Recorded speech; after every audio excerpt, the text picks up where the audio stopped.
Hi everyone, welcome to the bare minimum education. तो आज हम डिस्कस करेंगे 26 सितंबर 2022 की द हिंदू और द इंडियन एक्सप्रेस का न्यूज़पेपर एनालिसिस।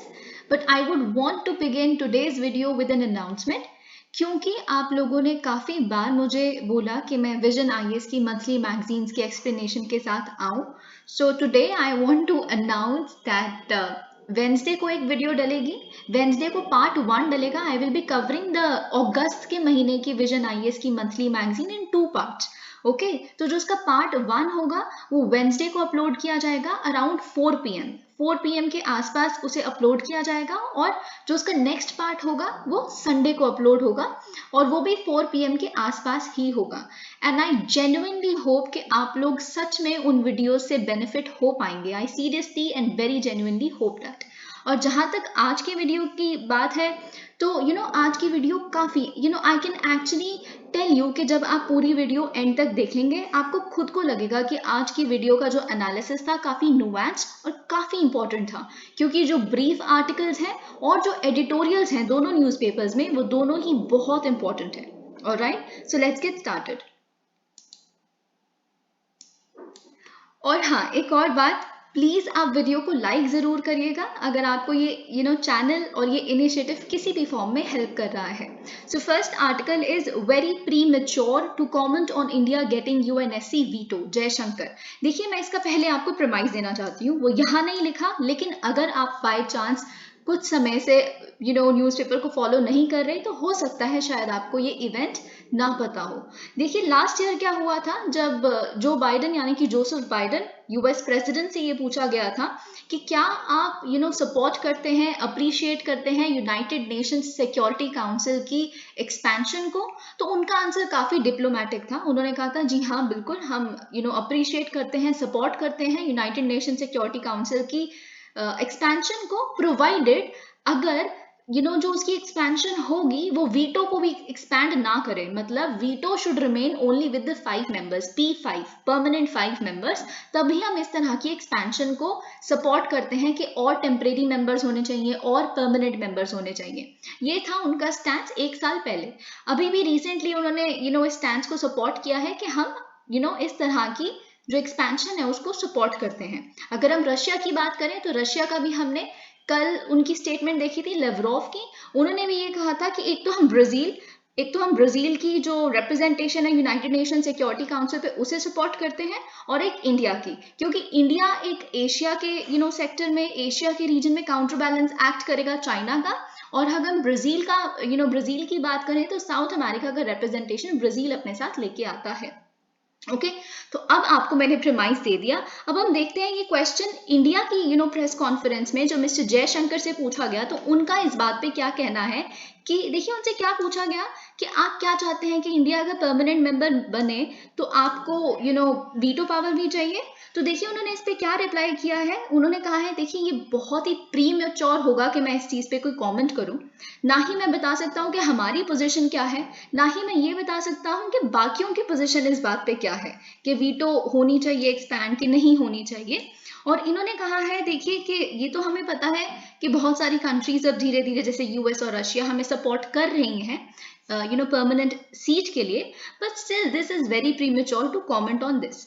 अब देखिए, इन्होंने कहा है इससे पहले कि आप इस तरह के सवाल पूछें जो पता नहीं आने वाले फ्यूचर में कब होने वाला है, स्टार्टिंग पॉइंट पे तो आइए। स्टार्टिंग पॉइंट ये है कि पहले इस बात को एक्सेप्ट किया जाए, सबको ये रियलाइज हो कि हाँ रिफॉर्म की जरूरत है। अभी तो कहीं लोगों को यही नहीं पता कि रिफॉर्म भी होना चाहिए। कहीं स्टेट्स यही नहीं चाहती, जैसे चाइना जैसी स्टेट्स है वो रिफॉर्म ही नहीं चाहती, राइट। तो पहले तो इस बात पे कंसेंसस हो कि कि रिफॉर्म चाहिए। फिर जब ये कंसेंसस आ जाए उसके बाद आप एक और चीज पे काम करना शुरू करें कि क्या प्रैक्टिकल पाथ है इस रिफॉर्म तक जो लीड करता है।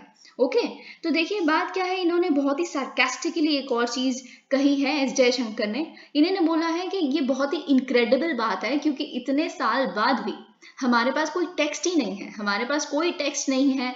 देखिए, कोई भी मैकेनिज्म लिखा गया है ही नहीं कि कैसे अगर बाय चांस कल को यूनाइटेड नेशन सिक्योरिटी काउंसिल को एक्सपैंड करना हो तो एक्सपैंड कैसे किया जाएगा, कौन इसको अप्रूव करेगा, किस तरह से अप्रूव होगा, क्या वोटिंग होगी, इस तरह का कोई टेक्स्ट ही अवेलेबल नहीं है। तो इन्होंने कहा है देखिए कोई टेक्स्ट ही अवेलेबल नहीं है तो नेगोशिएशन कैसे एडवांस करेगी जब कोई टेक्स्ट ही नहीं है, राइट। उन्होंने बहुत ही सार्कास्टिकली बोला that it is completely incredible my dear friends कि कोई टेक्स्ट ही नहीं है हमारे पास। तो ये चीज इन्होंने कहा है।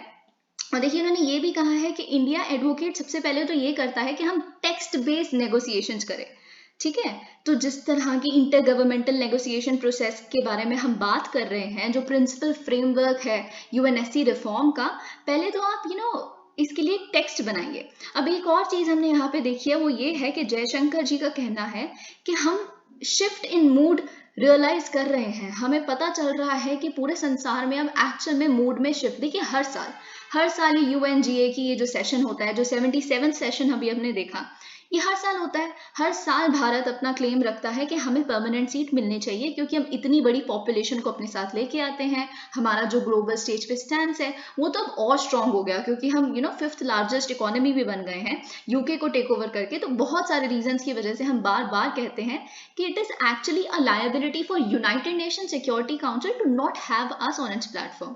ओके तो अब लेकिन पहली बार ऐसा है कि जयशंकर ने कहा है कि हमें लगने लग पड़ा है कि एक्चुअल में पूरे वर्ल्ड में भी मूड में शिफ्ट देखने के लिए मिल रहा है। लोगों ने अप्रिशिएट पहले से भी ज्यादा करना शुरू कर दिया है कि there is a need for UNSC reform.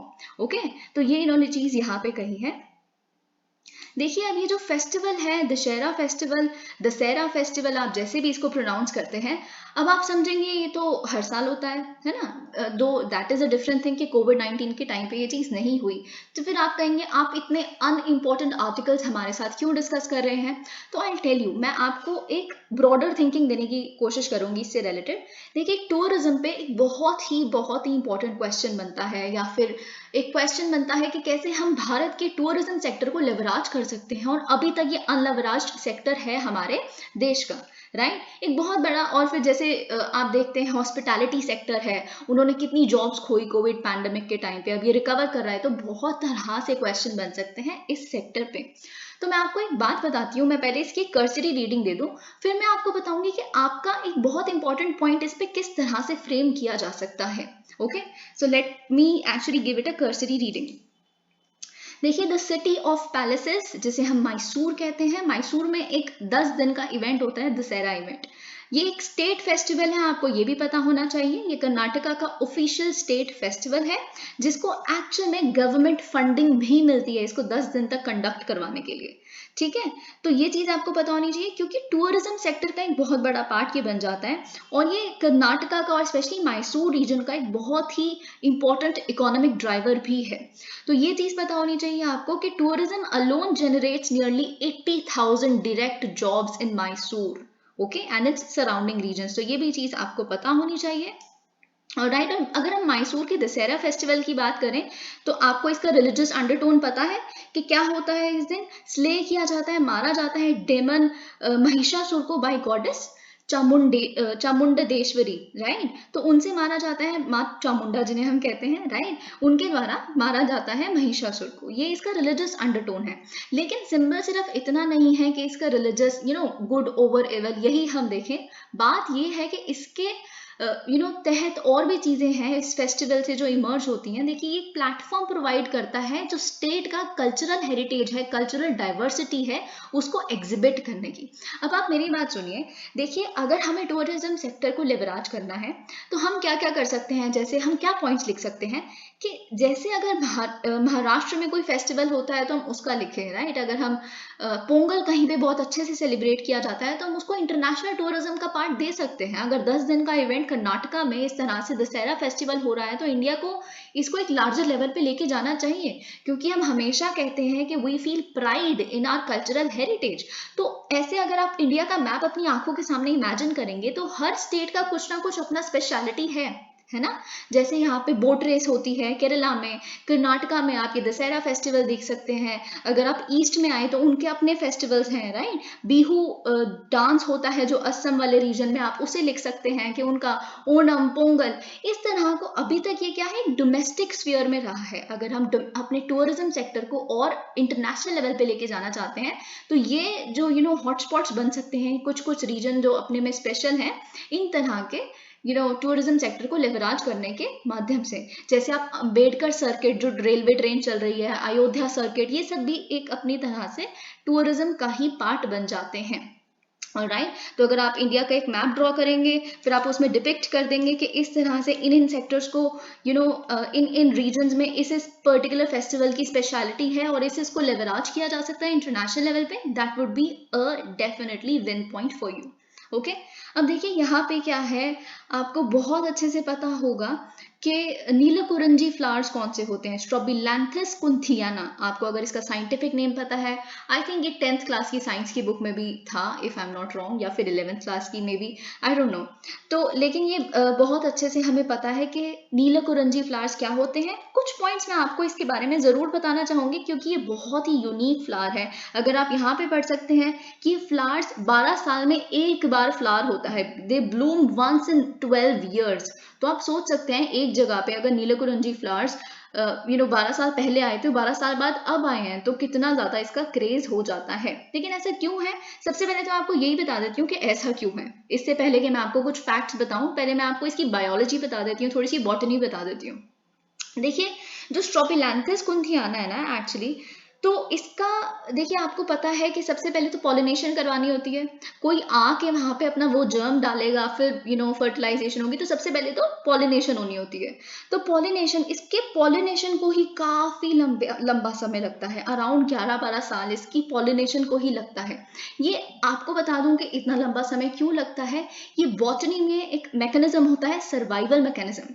तो ये फ्लावर सर्वाइवल मैकेनिज्म को अडॉप्ट करते हैं ताकि बाय चांस इनका डिस्ट्रक्शन हमेशा के लिए एक्सटिंक्ट ना हो जाए।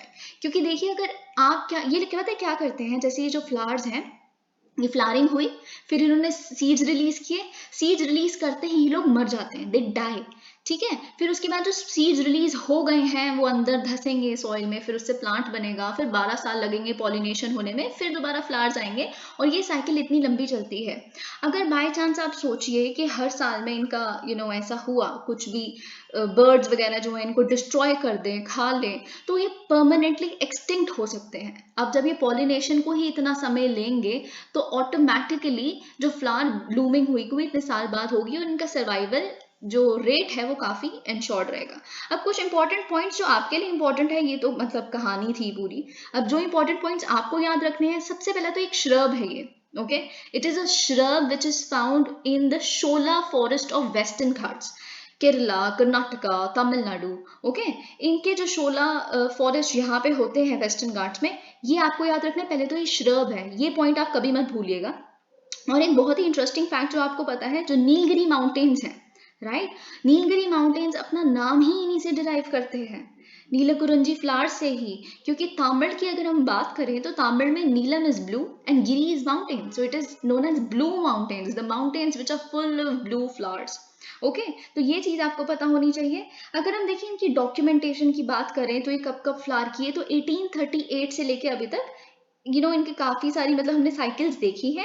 अगर मैं आपको एक और इंटरेस्टिंग फैक्ट बताऊं स्ट्रोबिलैंथस कुंथियाना के बारे में, तो वो ये है कि जो पलायन ट्राइबल है, जो तमिलनाडु के पलायन ट्राइबल्स होते हैं, वो अपनी एज भी इन्हीं के थ्रू इन्हीं के रेफरेंस से कैलकुलेट करते हैं कि अच्छा 12 साल पहले नीलकुरंजी उगे थे, तो तब शायद हमारा बच्चा पैदा हुआ था, तो आज वो कितने साल का हो गया होगा, 12 साल का हो गया होगा। तो इस तरह की चीजें आपको पता होनी चाहिए। एक लास्ट जो मैं अपने पास से आपको कुछ पॉइंट बताना चाहती हूँ, 2 पॉइंट्स बताना चाहूंगी। एक तो ये कि मोनोकार्पस है। मोनोकार्पस कौन से प्लांट्स होते हैं, मोनोकार्पिक बेसिकली वो जो अपने सीड्स है ना, वो काफी लंबे समय बाद एक ही बार करते हैं, मतलब एक ही बार फ्रूटिंग होती है, एक ही बार फ्लावरिंग होती है इसकी, और ये मर जाते हैं। अपनी लाइफ साइकिल में जो प्लांट एक ही बार सिर्फ फ्लावर्स देता है या फ्रूट्स देता है, उसे हम मोनोकार्पिक कहते हैं।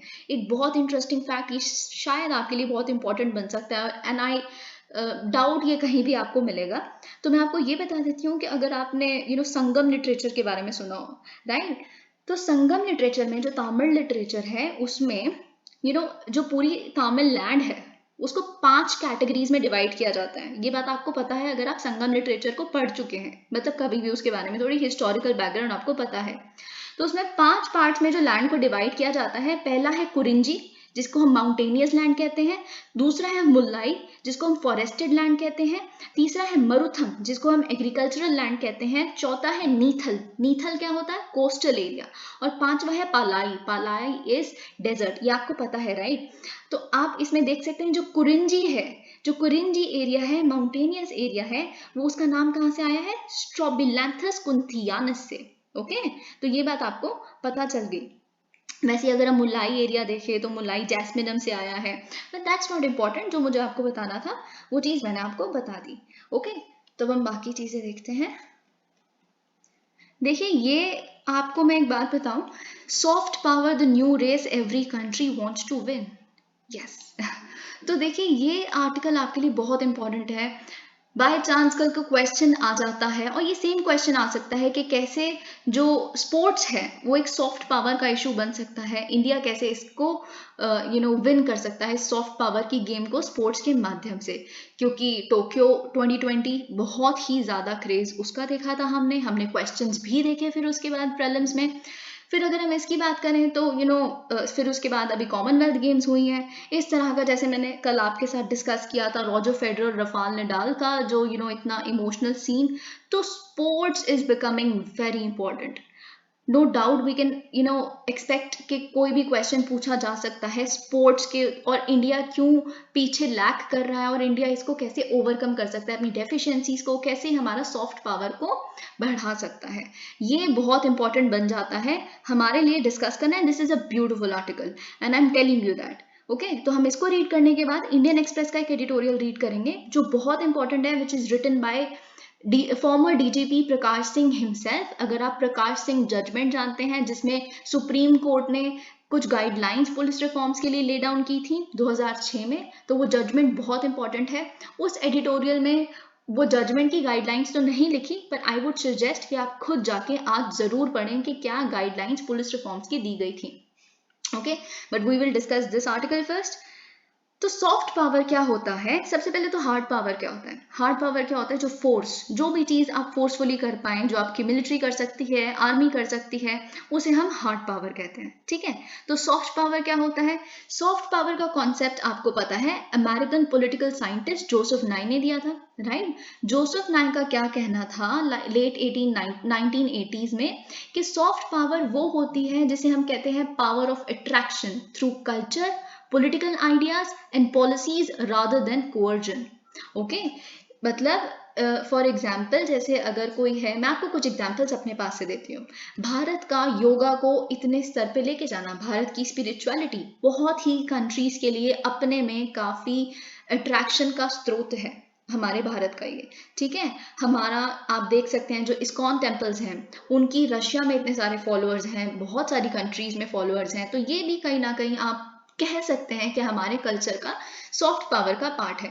इंडिया के लिए अट्रैक्टेड लोग सिर्फ इसीलिए नहीं है कि शायद हमारे पास मिलिट्री अच्छी हो, शायद हम लोग अभी S-400 मिसाइल खरीद रहे हैं इसीलिए हम पावरफुल हो गए हैं, बल्कि हमारे कल्चर के लिए जो अट्रैक्शन है वो हमारे को एक पावर देती है, ग्लोबल लेवल पे एक स्टैंड देती है, जिसे हम सॉफ्ट पावर कहते हैं। बॉलीवुड हमारी सॉफ्ट पावर है, क्रिकेट हमारी सॉफ्ट पावर है, ये सब कुछ हमारे सॉफ्ट पावर के कॉम्पोनेंट्स हैं।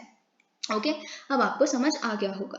अब देखिए, सबसे पहले तो हम बात करें अगर सॉफ्ट पावर की इंपॉर्टेंस की, ये इंपॉर्टेंट तो है डेफिनेटली। अगर हम हॉलीवुड की बात करें तो अमेरिका को कोल्ड वॉर जिताने में हॉलीवुड ने बहुत बड़ा अपना कंट्रीब्यूशन निभाया था, ये बात आपको पता है, राइट। जो मिकी माउस हुआ करता था, ये कुछ कुछ मैं एक्स्ट्रा चीजें आपको बताती रहती हूँ so that things actually become clearer.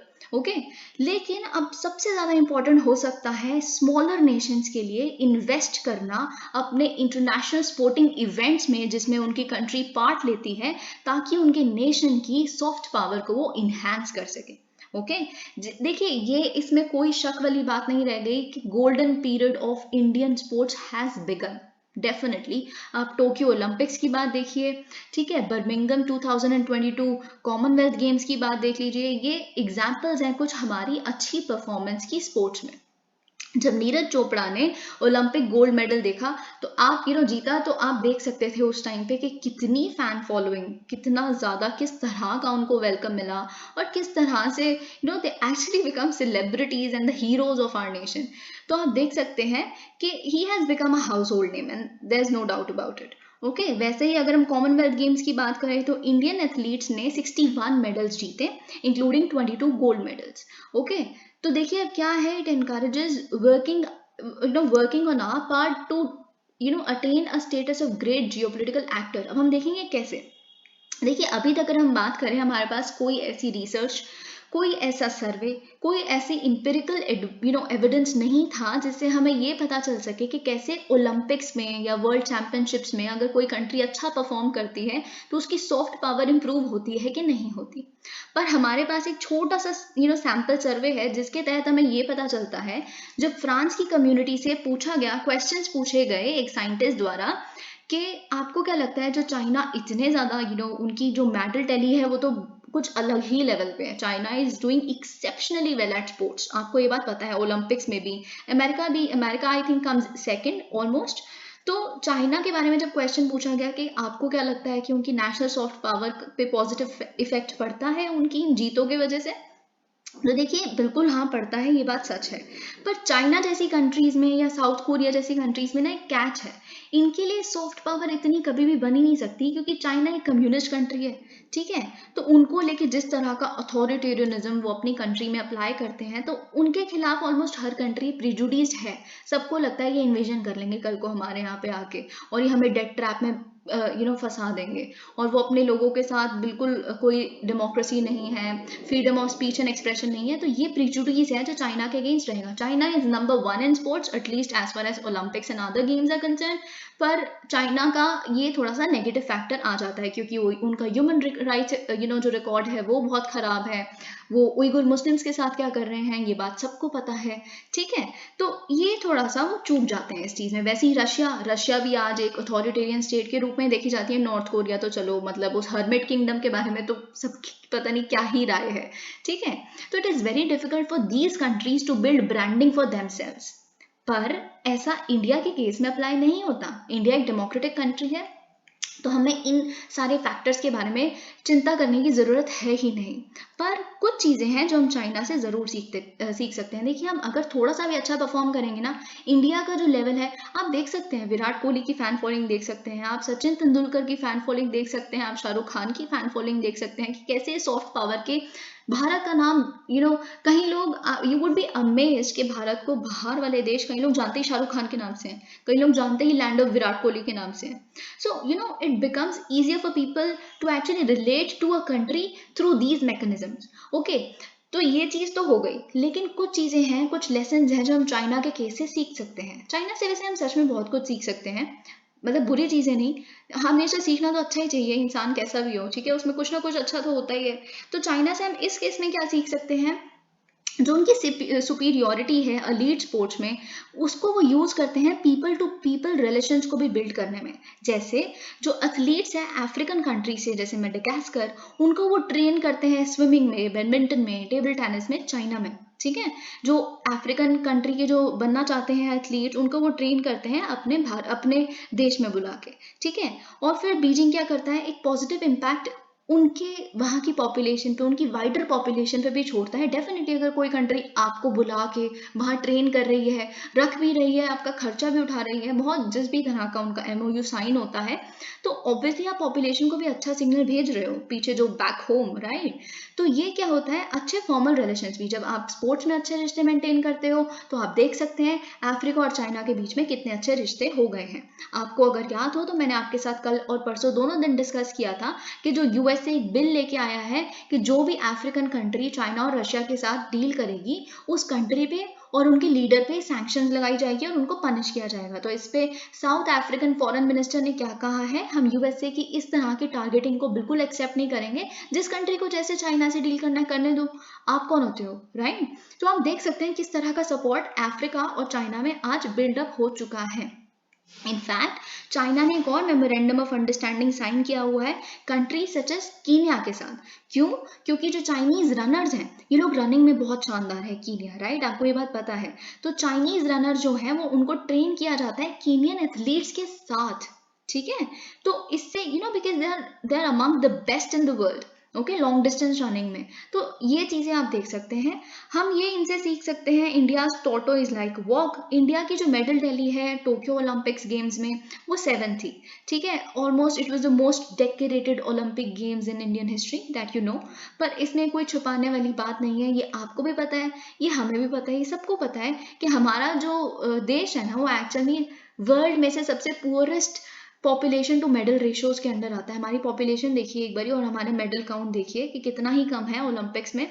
Olympics में आप बहुत चीज़ों में आगे जा सकते थे हम लोग, शायद उसमें गोल्फ में बहुत कुछ कर सकते थे हम लोग, हॉकी में कुछ कर सकते थे, जो हम एकदम अनपैरेलल्ड हमारी परफॉर्मेंस हुआ करती थी। पर डेफिनेटली ऐसा है नहीं आज के टाइम पे, पता नहीं स्पोर्ट्स को लेके। तो आई थिंक ये आप बहुत रिलेटेबल फैक्ट है, आपको लगेगा मैं एक बहुत ही नॉर्मल स्टेटमेंट दे रही हूँ, इसका क्या फ़ायदा। आप ये चीज़ भी लिख सकते हैं, समझ सकते हैं कि स्पोर्ट्स को सुनते ही पेरेंट्स के दिमाग में ऐसा आ जाता है कि नहीं, हमने अपने बच्चे को स्पोर्ट्स क्लब में नहीं डालना। इसलिए नहीं डालना क्योंकि वो पढ़ाई पे ध्यान दे, एटलीस्ट एक स्टेबल फ्यूचर तो मिलेगा। इसमें स्टेबिलिटी नहीं है, फाइनेंशियल स्टेबिलिटी नहीं है, चढ़ते सूरज को सब सलाम करते हैं, ये बातें आप आए दिन सुनते रहते होंगे। तो इसका कुछ रीजन है, ये पहले ऐसा नहीं होता था जितना आज हम देखने के लिए हमें मिलता है। Okay, now India has one 35 medals at the Olympics since 1900 edition. लेकिन हमारी पॉपुलेशन देखिए, we are 1.3 billion plus, okay. और बहुत सारे रीजन हैं जो हमारे भारत की डिसअपॉइंटिंग परफॉर्मेंस को एक्सप्लेन करते हैं, ठीक है?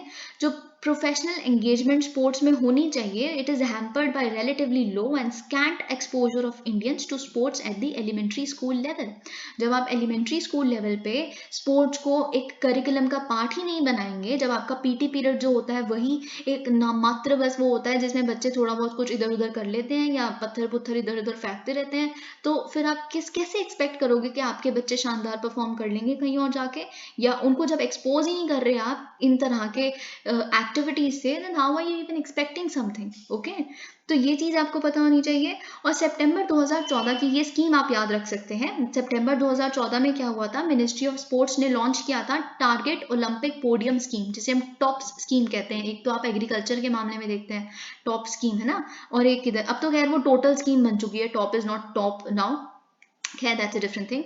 टॉप स्कीम जो है बेसिकली वो उसको क्यों लाया गया था, ताकि इंडिया की परफॉर्मेंस ओलंपिक्स और पैरालंपिक्स में हम इम्प्रूव कर सकें, ठीक है? इसके तहत क्या होता है, एक्स्ट्रा मॉनेटरी असिस्टेंस दी जाती है, ट्रेनिंग दी जाती है from the best national and international coaches. India की ग्रेजुअल सक्सेस जो हम स्पोर्टिंग इवेंट्स में देख रहे हैं, डेफिनेटली इन तरह की पॉलिसीज को एट्रीब्यूट किया जा सकता है। अगर हम 2016 की बात करें, नीति आयोग की रिपोर्ट क्या कहती है? नीति आयोग की रिपोर्ट एक 20 पॉइंट एक्शन प्लान के साथ आई थी, ताकि हम इंडिया की ओलंपिक्स परफॉर्मेंस को इम्प्रूव कर सके। उसमें क्या क्या पॉइंट्स थे, एफर्ट्स किए जाएं ताकि फैमिली, कम्युनिटी और स्कूल और रीजनल एकेडमिक्स, इन तरह स्टेट और नेशनल लेवल्स पे चीज़ें इम्प्रूव हो, एक अच्छा कॉन्ड्यूसिव इन्वायरमेंट दिया जा सके, ठीक है? इंश्योर किया जाए कि कंपीटेंट कोचेस मिले बच्चों को, और एडिक्वेट फंडिंग मिले, और स्पोर्ट्स एकेडमिक्स। देखिए, अगर आप जानते हैं, मैं एक और एग्जांपल आपको अपनी तरफ से दे देती हूँ। दिल्ली में अगर आप जानते हैं, mister Kejriwal is doing a lot in sports sector, आपको ये बात पता है? In fact they have come up with a proper degree, MPhil तक ये लोग ले आए हैं कि इन तरह की डिग्रीज मिलेगी स्पोर्ट्स में। स्पोर्ट्स की एक प्रॉपर इन्होंने कॉलेज खोला है यहाँ पे, तो ये बात आपको पता है। So you can always quote these little examples as well, okay? तो ये चीज़ की जा सकती है, और ये सारे मेजर इश्यूज हैं। अब एक रिप्लाई जो सरकार द्वारा दिया गया था पार्लियामेंट में 2018 में, ये आप डेटा याद कर सकते हैं। दिस इज़ वेरी फैसिनेटिंग, मतलब अपने में ये बात सुन के कुछ अंदर जाग जाता है। तो इन तरह के facts always note them down, okay? तो देखिए क्या लिखा है इसमें कि इंडिया स्पेंड करता है ओनली 3 पैसा per day per capita on sports. और आप चाइना का देखिए, चाइना स्पेंड करता है ₹6.1। तो 3 पैसा और ₹6.1 पर कैपिटा, मतलब पर इंसान। आप देख सकते हैं पर डे कितना ज़्यादा एक्सपेंडिचर टोटलिटी में बन जाता है। तो मेगा स्पोर्टिंग इवेंट्स की अगर हम बात करें, नो डाउट कि उनको जिस लेवल की व्यूअरशिप मिलती है they are in billions. Okay, तो डेफिनेटली इन तरह के मेगा स्पोर्टिंग इवेंट्स जो हैं प्लेटफॉर्म प्रोवाइड करते हैं सारी कंट्रीज को कि वो शोकेस कर सके अपना कल्चर, अपनी वैल्यूज और अपने ट्रेडिशन को। अगर हम इंटरनेशनल ओलंपिक कमिटी की बात करें, IOC, वो क्लेम करता है कि टोक्यो ओलंपिक गेम्स में इनको देखा गया था, टोक्यो ओलंपिक गेम्स को, बाय 3.05 बिलियन पीपल। मतलब it is a 74% increase in digital viewers from Rio Olympics जो हुए थे 2016 में। तो आप देख सकते हैं कि कितना ज्यादा बड़ा जंप आया है। तो जब जंप आया है, प्लेटफॉर्म इतना इंपॉर्टेंट बन ही गया है, तो आप जाके उसको करिए ना, मतलब कॉम्पनसेट करिए अगर अपनी डेफिशिएंसी कोई है उस पर। ओके, तो ये प्रूव करता है कि ये हमारे पास एक बहुत बड़ी अपॉर्चुनिटी की तरह एक्ट करता है भारत के लिए कि हम इन तरह के इवेंट्स को यूज करें as a platform to enhance its soft power that relies on cultural heritage. Okay, अब गवर्नमेंट क्या कर सकता है, हम देखिए क्या कर सकते हैं। सबसे इंपॉर्टेंट चीज जो गवर्नमेंट को अपने पार्ट पे करनी चाहिए वो है कि आप पॉलिटिक्स को स्पोर्ट्स से सेपरेट करें। ठीक है, आप फॉर्मर प्लेयर्स जो रिटायर्ड प्लेयर्स हैं जैसे सचिन तेंदुलकर या फिर कपिल देव वगैरह, क्रिकेट के मामले में हम बात करें, या फिर और तरह के बहुत ही जो लेजेंडरी प्लेयर्स हैं, आप उनको चूज करा करिए कि वो स्पोर्ट्स ऑर्गेनाइजेशंस को लीड करें, ना कि पॉलिटिशियंस को। ये बहुत ही रिग्रेटेबल थिंग है कि हम सच में पॉलिटिशियंस को इन तरह की डेलीगेशंस को लीड करने के लिए भेजते हैं। ओके, तो ये बात आपको पता होनी चाहिए। मार्चिंग फॉरवर्ड, अब देखिए कुछ रिकमेंडेशंस हैं जो ये ऑथर्स दे रहे हैं, ये भी हमारे लिए काफ़ी इंपॉर्टेंट है। ये आप भी अपनी रिकमेंडेशंस के रूप में लिख सकते हैं, आप बैठ के और भी सोच सकते हैं।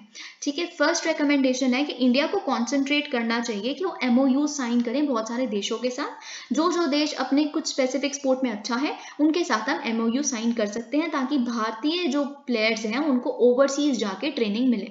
जैसे ऑस्ट्रेलिया और यूनाइटेड किंगडम के साथ हम MOU साइन कर सकते हैं, ताकि हमारे प्लेयर्स को वो स्विमिंग सिखाएं, because they've gotten a good stand for themselves there। ठीक है, अगर हम रनिंग की बात करें तो डेफिनेटली कीनिया के साथ, जैसे चाइना ने साइन किया है, हम भी एक MOU साइन कर सकते हैं। ओके, सेकंड क्या है, सेकंड ये है कि इंडिया को बूस्ट करना चाहिए अपने नंबर ऑफ एथलीट्स जो टॉप्स में वो ट्रेन करते हैं। एटलीस्ट 500 एथलीट्स तो होने ही चाहिए under the scheme to foster a competitive climate. Okay, in turn adding performance. अब थर्ड इनका जो रिकमेंडेशन है वो काफ़ी इंपॉर्टेंट है कि आप प्राइवेट इन्वेस्टमेंट बढ़ाइए। ठीक है, क्यों बढ़ाइए, क्योंकि इंफ्रास्ट्रक्चर ही डेवलप्ड नहीं है ना स्पोर्ट्स के लिए हमारे यहाँ पे। तो आप इंफ्रास्ट्रक्चर में उन्हें कुछ इंसेंटिव्स दीजिए। अरे मतलब इतनी सारी चीज़ें हैं, Adanis and Ambanis are doing a lot in other sectors and they can do as well here. मतलब उतना ही अच्छा वो यहाँ भी कर सकते हैं if given an opportunity for them. See, with privatization or with private sector comes competition, with competition comes greater performance, you know, that is something। मतलब आप हम इसको सपोर्ट करते हैं या नहीं करते हैं, ये क्या है, वो उन चीज़ों को अभी के लिए साइड पे रखते हैं, पर ये चीज़ प्राइवेट इन्वेस्टमेंट आप इंफ्रास्ट्रक्चर में ज़रूर बूस्ट कीजिए।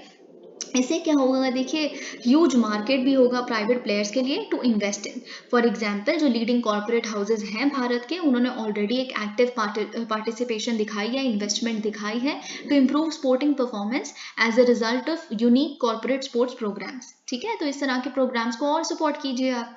गवर्नमेंट और क्या कर सकती है, PPP model, public private partnership model कर सकती है, राइट, ताकि आप बेसिक स्पोर्टिंग इंफ्रास्ट्रक्चर क्रिएट करें। जैसे नीति आयोग भी अपनी रिपोर्ट में रेकमेंड करती है कि डिस्ट्रिक्ट लेवल पे PPP मॉडल से इस तरह का इंफ्रास्ट्रक्चर बनाया जाए, ताकि जो टैलेंट है उसको अर्ली एज पे ही कैप्चर कर लें। ठीक है, तो soft power is not an end but a means to an end. मतलब ये खुद में एक अचीवमेंट नहीं है, पर आप जिस गोल को आप अचीव करना चाहते हो उसका डेफिनेटली एक पाथ सॉफ्ट पावर प्रोवाइड करता है। आपका गोल क्या है, जियो पॉलिटिकल अच्छा स्टैंड भारत के लिए। ठीक है, तो सॉफ्ट पावर उसके लिए मीन्स की तरह एक्ट कर सकती है। अब देखिए, a recipe for reform, I would highly recommend my dear friends, please please आप ये 10 के 10 पॉइंट जो मैं बोलूँगी उन्हें नोट करिए। आप पुलिस पे, आप मेरे से take it in written from me कि आज नहीं तो कल पुलिस पे क्वेश्चन देखा जाएगा। पुलिस रिफॉर्म्स में जिस तरह का डेवलपमेंट हो रही हैं, पुलिस को जिन तरह की पावर्स दी जा रही हैं, क्रिमिनल आइडेंटिफिकेशन के लिए, और पुलिस के लिए जो रिफॉर्म्स है, क्या ये भी क्वेश्चन बन सकता है कि क्या एग्जीक्यूटिव कमांड ज़्यादा है उनके ऊपर, क्या वो अनबायस्ड वे में एक्ट नहीं कर सकती, क्या वो एक सिर्फ एक्सटेंडेड आर्म है सरकार की। बहुत सारे क्वेश्चंस पूछे जा सकते हैं। और क्यों अभी तक, अरे क्वेश्चन तो सिर्फ इतना ही बन सकता है आज के टाइम पे कि क्या पुलिस रिफॉर्म्स जजमेंट में दी गए थे, प्रकाश सिंह जजमेंट में, जो आप आज जाके पढ़ेंगे। पर और क्या सजेशंस हैं वो हम प्रकाश सिंह जी के मुंह से ही सुन लेते हैं, उनके ही एडिटोरियल से पढ़ लेते हैं। ओके, देखिए 16 साल पहले क्या हुआ था, सितंबर 22 2006 में सुप्रीम कोर्ट द्वारा एक लैंडमार्क जजमेंट आई थी, जिसे हम प्रकाश सिंह जजमेंट कहते हैं। किस पे आई थी? पुलिस रिफॉर्म्स के ऊपर, ताकि पुलिस अकाउंटेबल बन सके, पीपल फ्रेंडली बन सके, रूल ऑफ लॉ को अपहोल्ड कर सके। लेकिन तब से लेके अभी तक सितंबर 22 को पुलिस रिफॉर्म्स डे के रूप में सेलिब्रेट किया जाता है। इनका ये कहना है, जी हाँ बिल्कुल, कुछ हाफ हार्टेड कंप्लायंस देखी गई है, जो जुडिशियल डायरेक्शंस दी गई थी उनके साथ, पर जनरली अगर मैं बात करूं तो स्टेट्स हैव शोन, जैसे कि जस्टिस थॉमस कमेटी भी रिकॉर्ड करती है, स्टेट्स ने दिखाया है complete indifference to the issue of police reforms. उनको मतलब इतना फर्क ही नहीं पड़ता कि कहा था चलो ठीक है, थी एक लैंडमार्क जजमेंट, हो गई, अब तो 16 साल हो गए, होता रहेगा धीरे धीरे जो रिफॉर्म होना है। इनका ये कहना है, there are 10 reasons why the country must push for police reforms. अब हम सच में हर एक पॉइंट बहुत अच्छा है, बहुत ही अच्छा, क्रिस्प और काफी कॉम्प्रिहेंडेबल है। नंबर 1 क्या है, जैसे प्राइम मिनिस्टर ने अपनी इंडिपेंडेंस डे स्पीच में क्लेरियन कॉल दी कि हमें इरेज कर देना चाहिए, जैसे कि आप कर्तव्य पथ देखते हैं, इन तरह की चीजों से क्या करने की कोशिश कर रही है सरकार, कि जो वेस्टेजेस ऑफ कॉलोनियलिज्म है उसको रिमूव कर रहे हैं, सिंबल ऑफ स्लेवरी को हटाया जा रहा है, इंडिपेंडेंट भारत की नींव रखी जा रही है कंप्लीटली, यही कहते हैं। ठीक है, तो लेकिन अब पुलिस को कौन गवर्न कर रहा है, कौन सा एक्ट गवर्न कर रहा है? Police act of 1861। ठीक है, तो वो पुलिस की फंक्शनिंग आज भी वही, यही एक्ट रेगुलेट कर रहा है, तो फिर ये नहीं है सिंपल कॉलोनियल रूल का, है ना? तो और देखिए आप खुद समझिए, ब्रिटिश जो थी, ब्रिटिश सरकार थी, ब्रिटिश राज जो था, वो पुलिस क्यों बनाएगा? अपने लिए बनाएगा, अपने पॉलिटिकल यूज के लिए बनाया था उन्होंने पुलिस को। ठीक है, तो जिस तरह का एक्ट, जो उन्होंने जिस तरह के फंक्शनिंग के प्रोविजंस लिखे होंगे, वो अपने आप को सूट करने के लिए लिखे होंगे, यानी कि जो एग्जीक्यूटिव को सूट करता होगा, उनको एक्स्ट्रा पावर देता होगा, वही आज एग्जिस्ट करता है। ठीक है, जो इंपीरियल मास्टर्स अपने इंपीरियल खुद को मास्टर समझते होते थे और पीपल को सब्जेक्ट समझते थे, उनके ऊपर जिस भी तरह का वो रूल करना चाहें पुलिस को डिप्लॉय कर देते थे। जी हाँ, रॉलेट एक्ट आया, उनको मारो, ये करो, लाठी चार्ज करो, तो आज भी उन तरह की पावर्स इसमें लिखी हुई हैं। देखिए फॉर इंडियंस, देखिए क्या था कि अपने लिए तो जो ब्रिटिश अपनी, जैसे इंग्लैंड में जो उनकी सरकार हुआ करती थी, उसमें तो काफ़ी अच्छी बातें लिखी थी खुद की पुलिस के लिए, कि आप लॉ के लिए आंसरेबल हैं, रूल ऑफ लॉ के, एंड लॉ अलोन। पर जो इंडिया में जो पुलिस मॉडल वो अप्लाई करते थे, वो आयरिश मॉडल, आपको आयरलैंड और अगर इंग्लैंड की स्टोरी पता है कि वो आयरलैंड को थोड़ा दबा के रखते हैं, ये सब वगैरह बहुत ही लॉन्ग स्टोरी है, तो वही आयरिश मॉडल उन्होंने यहाँ, जिन्हें हम निहिलिस्ट कहते हैं, जो उनके अगेंस्ट प्रोटेस्ट करते थे, राइट, तो ये जो आयरिश मॉडल है वही उन्होंने यहाँ भी अपनाया था, जो एनेबल करता है एग्जीक्यूटिव को to have a complete authority over the police. Okay, and it has not changed even after 7 decades. Okay, अब दूसरे नंबर पे जो इन्होंने सजेशन दी है वो ये है, या फिर क्यों रिफॉर्म करना चाहिए, क्योंकि भारत एक one of the fastest growing economies है पूरे संसार की, राइट। तो अगर हम पुलिस रिफॉर्म्स अभी तक ले आते, या इंटरनल सिक्योरिटी के चैलेंजेस को तरीके से उसको सॉल्व किया जाता, तो हम और भी फास्ट ग्रो कर रहे होते। और ये सिर्फ बोगस बात नहीं है, एक पूरी कमिटी है जो इसके बारे में बताती है, according to the Institute for Economics and Peace. इसके तहत वायलेंस जो है हमारी कंट्री को कॉस्ट करती है 7% ऑफ जीडीपी। किस 2020 में 7% ऑफ जीडीपी वायलेंस ने हमें जीडीपी के टर्म्स में कॉस्ट किया। ठीक है, अब इकोनॉमिक डेवलपमेंट की अगर हम बात करें, वो डिपेंड करती है साउंड लॉ एंड ऑर्डर पे। अगर साउंड लॉ एंड ऑर्डर होगा, इन्वेस्टमेंट भी आपकी कंट्री में बहुत ज़्यादा होगी। ठीक है, कौन इन्वेस्ट करना चाहता है सीरिया में जाके, या कौन इन्वेस्ट करना चाहता है इराक में जाके? I am not discriminating my dear friends, but I am just saying कि लॉ एंड ऑर्डर ऑटोमेटिकली एक इंसेंटिव प्रोवाइड करता है इन्वेस्टर्स को, कि वो आके इन्वेस्ट करें। ओके, तो इसलिए इन्होंने कहा है कि प्रोफेशनल पुलिस होगी तो लॉ एंड ऑर्डर अपने आप अच्छा होगा, और अगर लॉ एंड ऑर्डर अच्छा होगा तो इकोनॉमी ज़्यादा ग्रो करेगी। थर्ड क्या है, कि हम डेफिनेटली अपनी डेमोक्रेसी को लेके बहुत ही प्राउड फील करते हैं। ठीक है, लेकिन बात ये है कि हमें ये भी पता है कि इन्फिल्ट्रेशन हुआ है कुछ ऐसे लोगों का जिनका बैकग्राउंड जो है काफ़ी क्वेश्चनेबल है। देखिए ये बड़ा ही आप समझ नहीं पाएंगे, क्योंकि ये लिख नहीं सकते ना इतना ओपनली, तो इन्होंने जो क्रिमिनलाइजेशन ऑफ पॉलिटिक्स है, बेसिकली क्रिमिनल्स का पार्लियामेंट में एंटर करना, जैसे एडीआर की रिपोर्ट क्या बताती है, एसोसिएशन ऑफ डेमोक्रेटिक रिफॉर्म्स की, कि जो इस तरह के percentage of such people in parliament have been growing steadily. मतलब अगर आप देखेंगे 24% थे क्रिमिनल्स 2004 में पार्लियामेंट में, अब 43% है 2019 लोकसभा की अगर हम बात करें तो। ठीक है, तो आप देख सकते हैं, तो इस देखिए बात क्या है, अब आप कहेंगे पुलिस क्यों नहीं एक्ट करती इन क्रिमिनल्स के खिलाफ या कुछ भी, तो पुलिस कैसे कर सकती है? दे फील हैमस्ट्रंग डेफिनेटली कि इन सेगमेंट ऑफ पीपल के खिलाफ वो कैसे एक्ट करें जो खुद पॉलिसी मेकर्स बन चुके हैं। अब उनके सपोर्टर इतना बड़ा उनका जो ग्राउंड है वो अब दे कैन नॉट एक्ट, क्योंकि उन बॉर्डर्स ही वो देंगे। Law breakers become law makers, so who are police meant to do anything. अगर चौथे नंबर की इनकी सजेशन की बात करें तो पुलिस क्या है, देखिए Police is not able to deal with the internal security challenges as effectively as they should. Jammu Kashmir का अगर हम एग्जाम्पल देखें, जो अनरेस्ट देख रहा है पिछले 30 सालों से, माओइस्ट प्रॉब्लम पिछले 50 सालों से है, नॉर्थ ईस्ट इंसर्जेंसीज पिछले 60 सालों से है, और अनफॉर्चुनेटली हमारे पास कोई इंटरनल सिक्योरिटी डॉक्ट्रिन ही नहीं है, राइट? मतलब हमें यही नहीं पता कि एक प्रॉपर यूनिफॉर्म पॉलिसी नहीं है हमारे पास कि इस तरह के इंटरनल सिक्योरिटी डॉक्ट्रिन के बिल्कुल अलाइनमेंट में हम उसको डील कर सके। पुलिस उसको क्या होता है, कैसे डील किया जाता है इन सारे मुद्दों से, जो भी रूलिंग पावर होती है उस टाइम पे वो बताती है इस बार आप ऐसे डील कर लो, फिर दूसरी पावर आएगी वो कहेंगे आप ऐसे डील कर लो, तो ये बहुत ही एनालॉगस सी चीज रह जाती है, ठीक है।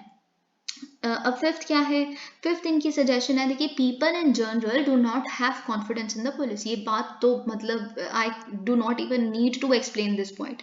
ये बात आपको सबको पता है कि जो लोअर स्ट्रैटा ऑफ सोसाइटी है, स्पेशली जो पुअर पीपल हैं, उनको तो बिल्कुल ही विश्वास नहीं है। मतलब ऐसा बहुत अनफॉर्चुनेट है कि ऐसा है, पर ये बात सच है, क्योंकि उनको ऐसा लगता है कि एक लॉ होता है गरीबों के लिए, फिर एक लॉ होता है रिच एंड पावरफुल के लिए। पर अब देखिए इसमें उनकी क्या गलती है, जो उनको दिखेगा वो तो यही दिखेंगे ना कि कैसे बड़े बड़े इतने सेलिब्रेटेड लोगों के जो बच्चे होते हैं वो हर तरह के क्राइम से बच जाते हैं, है ना।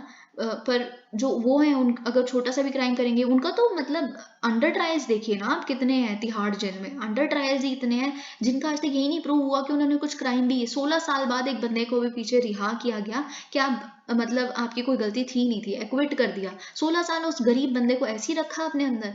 अगर ये कोई और इंसान होता जिसके पास इतनी पावर होती, जिसको खरीदने के लिए इतने मतलब उसके पास एवेन्यूज होते, तो क्या 16 साल कोई अपने किसी लव्ड वन को काटने देता सजा? it's hard fact, it's a hard truth, at least अभी presently, and this has to change।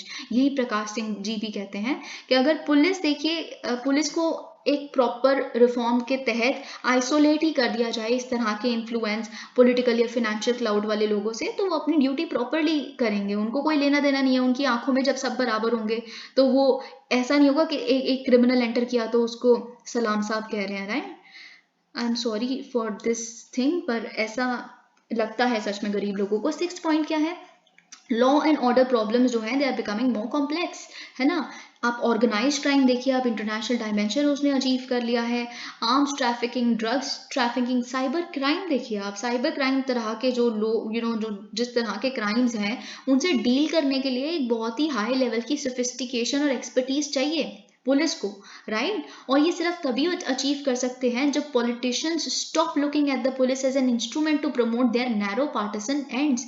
आप बस उनको यहाँ आज जाना है, यहाँ जाके आज इनको कैद करना है, इनको रेड डलवानी है। जब पॉलिटिक्स पुलिस को एक सिर्फ अपने वेसल की तरह यूज करना बंद कर देगी और उनको उनकी ट्रेनिंग पे ज्यादा ध्यान दिया जाएगा, तभी इन तरह के क्राइम से भी डील किया जा सकता है। सेवेंथ पॉइंट इनका क्या कहना है, पुअर इंफ्रास्ट्रक्चर। देखिए पुअर इंफ्रास्ट्रक्चर का ना जो पॉइंट है ना, आप हर जगह चेप सकते हो। Actually I am sorry to sound this casual but this is true, okay. Poor infrastructure क्योंकि एक फैक्ट है ही, हर चीज में मतलब ऑलमोस्ट हमारे इंफ्रास्ट्रक्चर पे काम किया ही नहीं गया है। वैसे तो ऐसा अब इम्प्रूवमेंट देखने के लिए मिल सकती है हमें, क्योंकि केपेक्स जो एक्सपेंडिचर है वो बढ़ रहा है, कैपिटल एक्सपेंडिचर हर चीज पे, तो हम इंफ्रास्ट्रक्चर इंप्रूवमेंट देख सकते हैं। पर बात यह है इंफ्रास्ट्रक्चर पुअर है, ह्यूमन रिसोर्सेज की डेफिशिएंसी है। मतलब ओवरऑल वैकेंसी जो है 5 लाख पर्सोनल की है and this must be filled, है ना। तो देखिए बहुत सारा स्कोप है अभी तो इम्प्रूवमेंट करने का, ट्रांसपोर्ट में, कम्युनिकेशंस में, फोरेंसिक्स में, ओके। बड़ी बड़ी टेक्नोलॉजीज आ रही हैं फोरेंसिक में, उसको आप अडॉप्ट कीजिए।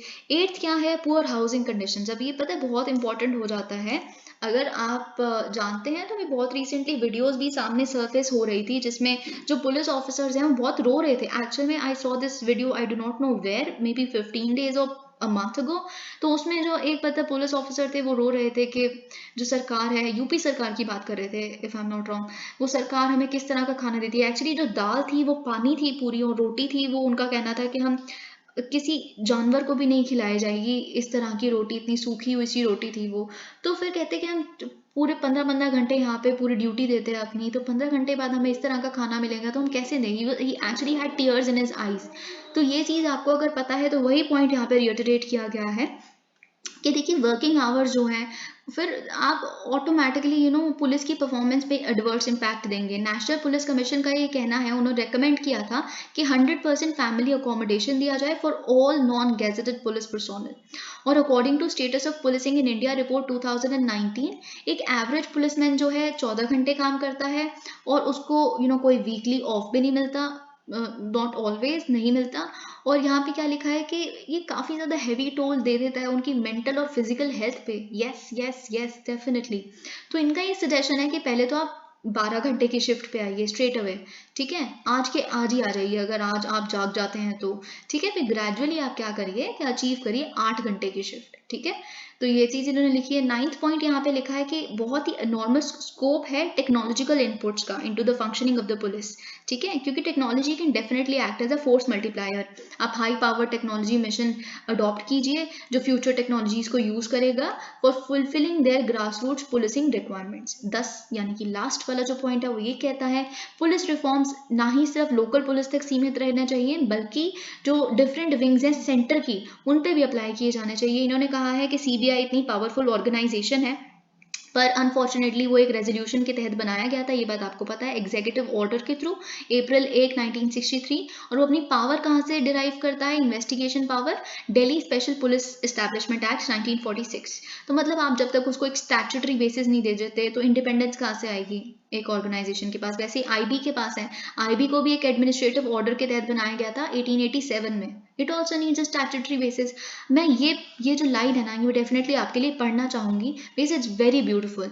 The future of India is linked with police reforms. If the country is to progress and emerge as a great power there is no alternative to radical reforms in the police. I hope आपको ये article अच्छा लगा होगा। हम फटाफट से एक और इंडियन एक्सप्रेस का आर्टिकल है हम उसे कवर कर लेते हैं, फिर उसके बाद हम द हिंदू को पूरा कंप्लीटली देखेंगे। और राइट देखिए, Khalistan referendum seen edge trigger MEA advisory splits Indians in Canada. अब देखिए आपको पता है ये बात मैंने आपको बताई थी कि कनाडा में होल्ड किया गया है एक रेफरेंडम को जिसमें डायरेक्ट वोटिंग हुई है कि क्या आप खालिस्तान बनाना चाहते हैं, पंजाब जो सिख हैं उनकी लिबरेशन चाहते हैं, खुद का एक इंडिपेंडेंट कंट्री चाहते हैं सिर्फ सिखों के लिए। तो उसमें बहुत ही हैवी मात्रा में वोटिंग भी हुई है, लेकिन उस पर आपको पता है कि इंडिया ने अपना मिनिस्ट्री ऑफ एक्सटर्नल अफेयर्स ने बहुत ही स्ट्रॉन्ग वार्निंग भी सेंड की थी अपने कनेडियन काउंटर पार्ट्स को कि देखिए ये बिल्कुल हम एंटाई इंडिया एक्टिविटी की तरह देखते हैं, जिस तरह की वायलेंस वगैरह सब कुछ हो रही है। अब देखिए इसका प्रभाव और इस पे जो भारतीय वहाँ रहते हैं उनका क्या कहना है इस पे जब उन्होंने न्यूज़ पढ़ी। तो देखिए क्या है, जो कनाडा है, सबसे पहले तो हम इनकी स्टार्टिंग देखते हैं। कनाडा की अगर हम बात करें तो ग्लोबल पीस इंडेक्स में 2022 के ये रैंक करते हैं 12, जो काफ़ी अच्छी रैंक है, राइट। तो फिर उसके बाद क्या है, अब इस कंट्री को जो पीस इंडेक्स में इतनी हाई रैंक पे है उसे एक्चुअल में समझ नहीं आ रहा कि जो इंडिया ने रीसेंट एडवाइजरी भेजी है इनको, जो न्यूज़पेपर्स में बड़े बड़े अक्षरों में छपी है वहाँ पे यहाँ पे इन्होंने लिखा भी है कि डेली जो वहाँ की है डेली न्यूज़पेपर टोरंटो स्टार में जब लोगों ने ये पढ़ा कि a sharp increase in incidents of hate crimes, sectarian violence and anti Indian activities in Canada. तो देखिए जो लैंग्वेज अगर आप देखेंगे जिस तरह की यूज़ की गई है, लोग तो कंफ्यूज ही हो गए क्योंकि इस तरह की वॉयलेंस वगैरह वाली लैंग्वेज जो है इंडियन डिप्लोमेट किसके लिए यूज़ करते हैं, शायद लीबिया या अफगानिस्तान या इराक को डिस्क्राइब करने के लिए। तो आधे लोगों को तो समझ नहीं आया, इतना तो हमें यहाँ पे कुछ देखने के लिए नहीं मिल रहा जितना भारतीय सरकार ने इशू कर दिया, उनका ये मतलब कंफ्यूज हो गए। तो अब अगर हम बात करें अप्रैल में, देखिए हमने रेफरेंडम वाली तो चीज़ देख ली पर और भी काफ़ी कुछ तो रीज़न होगा, राइट, कि इंडियन गवर्नमेंट ने एडवाइजरी रिलीज की है। तो हम देखते हैं कि कौन से इंसिडेंट्स अभी तक हुए हैं। 1 or 2 examples you can always keep in mind कि क्या क्या हो रहा है। तो अप्रैल में हमने जैसे देखा कि एक इंडियन स्टूडेंट जिसका नाम था कार्तिक वासुदेव, अप्रैल में he was gunned down in front of a Subway station. ये बात आपको पता है टोरंटो में। देखिए वहाँ पे भी तो रेशियल क्राइम्स वगैरह बहुत होते हैं ना, स्पेशली USA में तो बहुत ही ज़्यादा होते हैं। अगर 2 हिंदू टेम्पल्स में भी हम देखें जो ग्रेटर टोरंटो एरिया में हुए थे, वहाँ पे भी 2 हिंदू टेम्पल्स को वैंडलाइज किया गया था लास्ट फ्यू मंथ्स में, ठीक है। पर बेसिकली इस आर्टिकल का ये कहना है, हमें नहीं लगता कि पहले की गए इवेंट्स इतना ट्रिगर किया है सरकार को, भारतीय सरकार को। ये एडवाइजरी है, ये सितंबर 18 के खालिस्तान रेफरेंडम जो ब्रैम्पटन में हुई है उसके बाद आई है, जो एक प्रो खालिस्तान ऑर्गेनाइजेशन जो मैंने आपको बताया था, सिक्स फॉर जस्टिस द्वारा कंडक्ट की गई है। और आपको पता है, देखिए जो ऑर्गेनाइजर्स हैं यानी कि सिक्स फॉर जस्टिस जो लोग हैं, उनके जो मेंबर हैं, वो कहते हैं कि अराउंड 1 लाख लोग ऑलरेडी वोट कर चुके हैं। पर लोगों का कहना है, आम जनता का, हमें तो लगता है बहुत ही एग्जैजरेटेड नंबर वो लोग रख रहे हैं।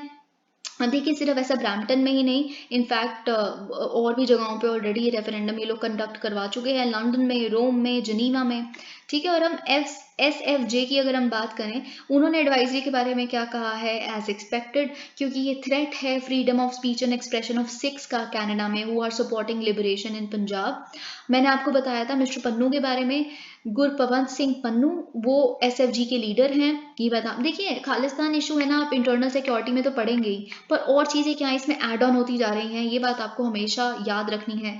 क्या खालिस्तान मूवमेंट में किस तरह का हमने पाकिस्तान का सपोर्ट देखा था, कैसे पाकिस्तानी वीज़ाज मिले थे 1984-80s के टाइम पे, ये सारी चीज़ें आपको बिल्कुल बहुत अच्छे से, ऑपरेशन ब्लू स्टार में क्या हुआ था, ये at least have a chronology in your head, okay.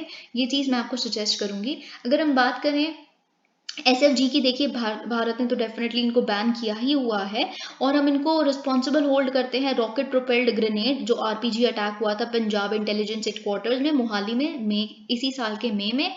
और देखिए अगर हम बात करें रीसेंट इवेंट्स जो है, देखिए बात क्या है, जो recent attacks हैं on a few local Punjabi broadcasters seen as pro Indian government, देखिए पता है ये लोग क्या कहते हैं कि इस तरह का वायलेंस ऐसा मतलब इतना कुछ नहीं है, हिंदू और सिख्स के बीच में ऐसा कुछ भी नहीं हो रहा कनाडा में। पर कई लोगों का कहना है कि जो पंजाबी भी है ना, जो वहाँ पे पंजाबी लोग हैं जो प्रो इंडियन गवर्नमेंट है, उनके खिलाफ भी जो SFG है ना अटैक करती है। मतलब वो चाहते ही नहीं है कि कोई पंजाबी भी है वो भारत सरकार के फेवर में कभी कुछ बोल दे, ठीक है। तो ये चीज़ यहाँ पे हो रही है। और बात क्या है यहाँ पे, attempt on social media to equate, अब देखिए पता है बात क्या है, जब फार्मर प्रोटेस्ट हुआ था ना, तो एक बहुत ही सरकार के पास से एक बहुत ही ऑफिशियल क्लेम आता था कि सारे ही खालिस्तानी हैं।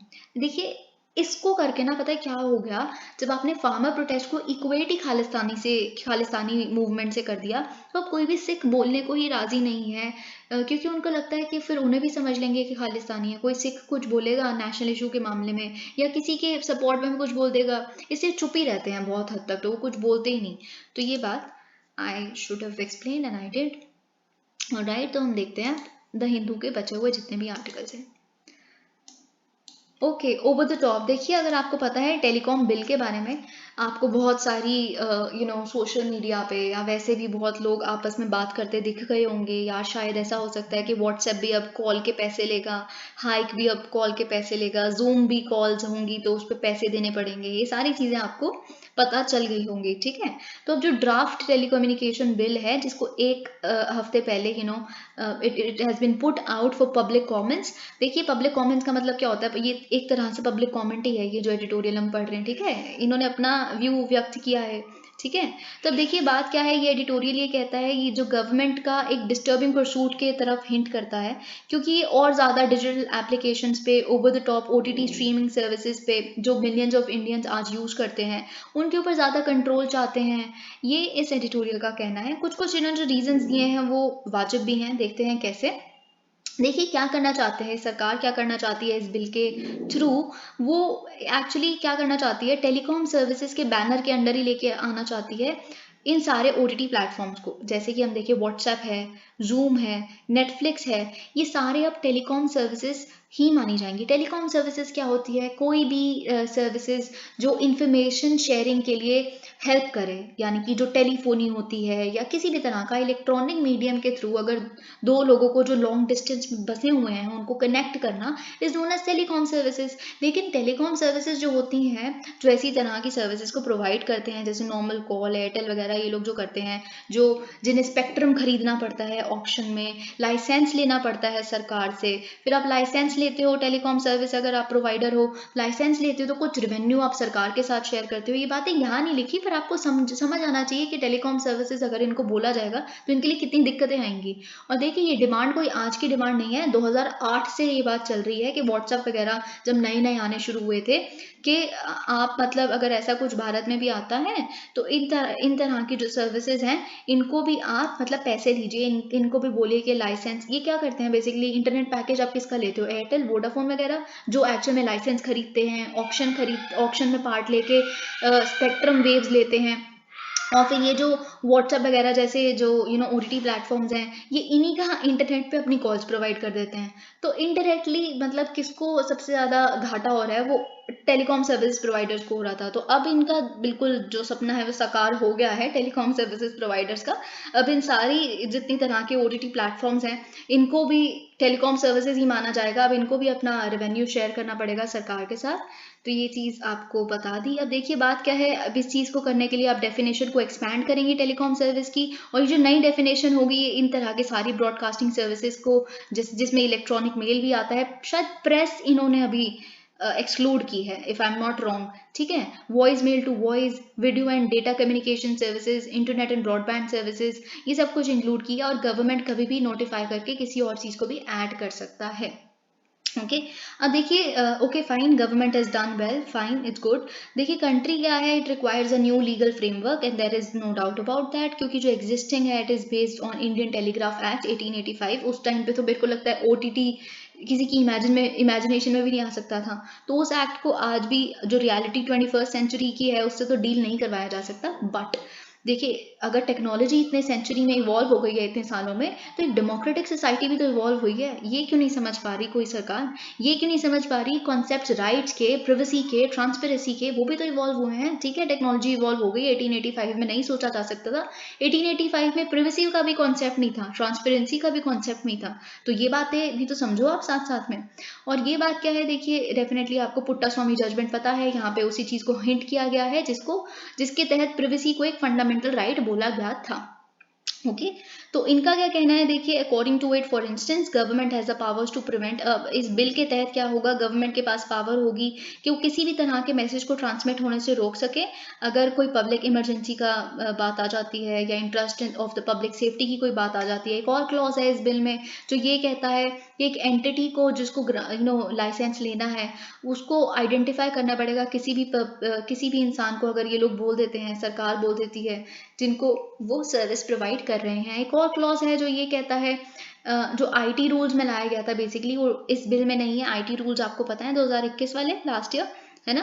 तो उसके तहत क्या हुआ था, मैसेजिंग एप्स जो है, मैसेजिंग एप्स को क्या बोला गया था, आप identification of the first originator of the information उनको ढूंढने में आप हेल्प करें। पर उसको इस क्लॉज को तो चैलेंज किया गया है अभी कोर्ट में, देखते हैं कोर्ट की क्या इस पे वर्डिक्ट आती है। अब देखिए इनफ वैलिड रीजंस है कि हम डाउट कर सकें।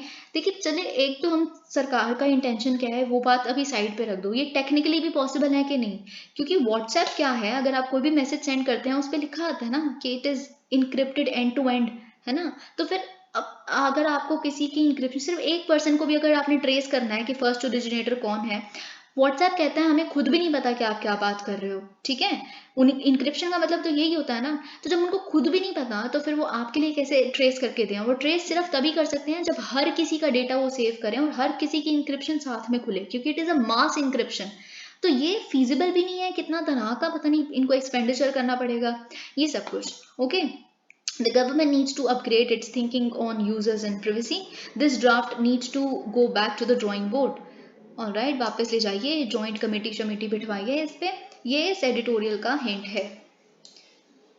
ऑलराइट हम देखते हैं अ ग्राउंड प्लान फॉर। अब देखिए इसमें ना ये एक बहुत इंपॉर्टेंट चीज़ है, आपको लगेगा हम इतना तो डिस्कस कर चुके हैं जयशंकर की स्पीच को, उनके सारे इवेंट्स को, पिछले 3 दिन से यही चला जा रहा है। तो मैं बता देती हूँ इसमें बहुत सारी चीज़ें ऐसी हैं जो हुई हैं यूनाइटेड नेशंस जनरल असेंबली में, पर शायद आपको पता भी नहीं होगा ऐसा कुछ हुआ है। जैसे L69 ग्रुप के साथ मिस्टर जयशंकर की meeting, I am damn sure आपको ये बात नहीं पता होगी अगर आप ये नहीं पढ़ते तो। हम देखते हैं कि हर्षवीर पंत जो एक बहुत ही रिनाउंड इंटरनेशनल रिलेशंस कमेंटेटर हैं, ऑथर हैं, ये बात हम इनके मुंह से अगर सुनेंगे कि कैसे चीजें चेंज हो रही हैं, it would be good for us. Okay तो देखिए इन्होंने कहा है, जो विजिट अभी हमने 77 सेशन पे देखी है, ये काफ़ी यूनिक विजिट है, क्योंकि देखिए जिस तरह के ऑब्जेक्टिव्स इन्होंने अटेन करने की कोशिश की है भारत ने, इंडियन डेलीगेशन ने अपनी पार्टिसिपेशन के थ्रू, वो काफ़ी अलग है बाकी जो आज से पहले हम किया करते थे। इनका ये कहना है कि ये देखिए, इसके पहले अगर कोई भी इस तरह की विजिट इतनी इंपॉर्टेंट देखी गई है तो वो 2019 की जो विजिट थी जनरल असेंबली में, वो इतनी इंपॉर्टेंट थी, क्योंकि उसके तहत हमने पॉलिसी आउटरीच में बहुत सारे लोगों को इंक्लूड किया था, बहुत सारे थिंक टैंक्स के साथ भी हमने मीटिंग की थी हमारी इंडियन डेलीगेशन ने, जो 7 दिन तक वॉशिंगटन डीसी में चली थी। लेकिन इनका ये कहना है, तब भी उस साल वाली मीटिंग के को भी अगर हम कंपेयर करें तो इस वाली जो मीटिंग है उसको हम ज़्यादा इंपॉर्टेंस देंगे, सिग्निफिकेंस देंगे। क्यों? क्योंकि जिस तरह के डिप्लोमेटिक एजेंडास, जिस तरह की इंटरनेशनल सेटिंग अभी है, जो इंटरनेशनल एनवायरनमेंट अभी चल रहा है, वो इस मीटिंग को अपने में ही बहुत इंपॉर्टेंट बना देती है। ये बात आपको पता है, ठीक है। और ये जस्ट कुछ दिनों बाद आई है, जो रिसेंटली अभी समरकंद में SCO समिट देखा गया था, उसके बाद जिसे अटेंड किया था PM मिस्टर मोदी ने भी, ठीक है। तो इंडिया का जो हमारा वेरिड मल्टीलैटरल एंगेजमेंट है, वो शोकेस करता है कि क्या भारत के पास अब मल्टीलैटरल डिप्लोमेसी का रोड मैप क्या है, राइट। हमने SCO के साथ बात की, हम बहुत सारे और ग्रुप्स के साथ भी बात कर रहे हैं, हम क्वाड का पार्ट है, ये सब कुछ हमारा बहुत ही क्लियरली दिखाता है इंडिया। जैसे मैंने आपको एक बारी सुहासिनी हैदर की एक एडिटोरियल में बताया था, अगर एक वेन डायग्राम बनाया जाए ना, तो एक वेन डायग्राम बनाएंगे और सारे ग्रुप्स लिखेंगे ना अगर, तो India almost her Venn diagram के उसमें इंटरसेक्ट कर जाएगा, है ना। तो इंडिया का